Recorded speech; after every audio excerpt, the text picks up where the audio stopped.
नमस्कार शेतकरी बांधव, मी गणेश कुमणे.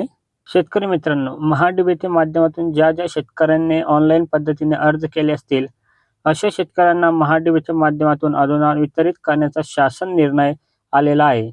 आणि त्या शासन निर्णयाबद्दल मी आज थोडक्यात माहिती देणार आहे तुम्हाला, जेणेकरून शेतकऱ्याला काय वाटलं की आहे की मुद्द्याचं सांगा, बाकी काहीच सांगू नये. तर आज आपण मुद्द्याचं बोलणार आहे की नेमकं हे अनुदान कोणत्या शेतकऱ्याला मिळणार आहे, याबाबतची सविस्तर माहिती. मात्र तुम्हाला एक छोटीशी विनंती आहे की तुम्ही जर आपल्या चॅनलवर नवीन असाल तर चॅनलला सबस्क्राईब करा, व्हिडिओला लाईक करा आणि जास्तीत जास्त शेतकऱ्यांना ही माहिती शेअर करा. तर एक लक्षात घ्या शेतकरी मित्रांनो, महाराष्ट्र सरकारने 2025 साठी 400 कोटी रुपयाचं महाडीबीटी म्हणजेच कृषी यांत्रिकीकरण योजना यासाठी निधी जाहीर केला आहे.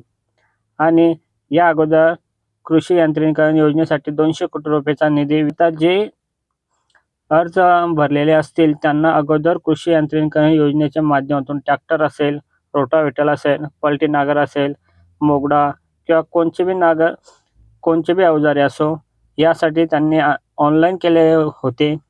त्यासाठी कागदपत्र अपलोड केलेले पाहिजेत. अशा शेतकऱ्यांना 50 कोटी रुपये निधी वितरित करण्यात दिनांक 23/1/2026 रोजी शासनाने शासन निर्णय काढलेला आहे.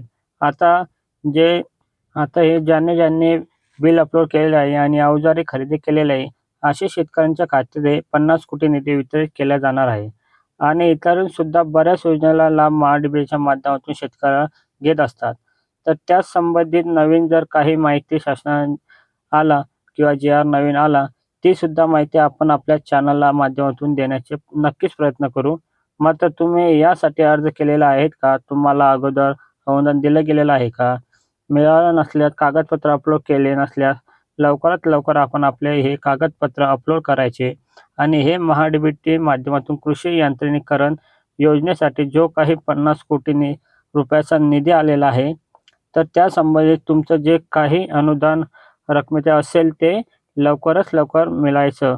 आता हे तुम्हाला ही थोडक्यात माहिती वाटली, नक्कीच कमेंटमध्ये सांगावे.